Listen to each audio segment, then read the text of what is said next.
passé ou que mon mari a passé.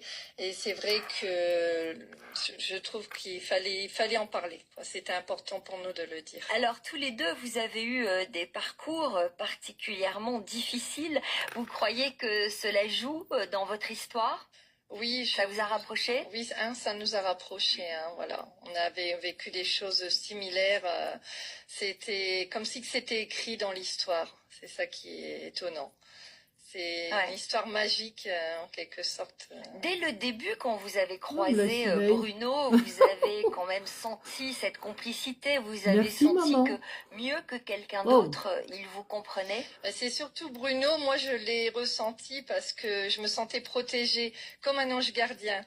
Mais je sentais que j'avais pas mal de... C'est vrai qu'on avait une grande complicité, même en tant qu'amis, hein. C'était énorme. Je lui confiais tous mes secrets, tous mes soucis. C'était incroyable. Alors, on a compris que vous l'avez trouvé bel homme, pas tout à fait du même âge que vous, mais avec un joli regard bleu. Qu'est-ce qui a séduit Bruno chez vous? C'était sa beauté, son rayon de soleil, quoi, tout simplement. Oui, oui. Et sa voix? C'est important, la voix. Sa voix, oui, bien sûr, sa voix, tout à fait. Elle avait une voix magique, quoi, qui m'a fait... Et j'étais troublé. Sandrine, vous dites que Bruno vous a été envoyé par votre mère. Oui, parce que comme depuis très jeune, j'ai des ressentis et ma mère a toujours été présente depuis qu'elle est décédée. Et c'est au moment où vraiment j'ai vécu les pires cauchemars de ma vie que Bruno est arrivé dans ma vie. C'était en fait quand j'allais à Valenciennes pour donner mes cours de chant, c'était ma bulle d'oxygène.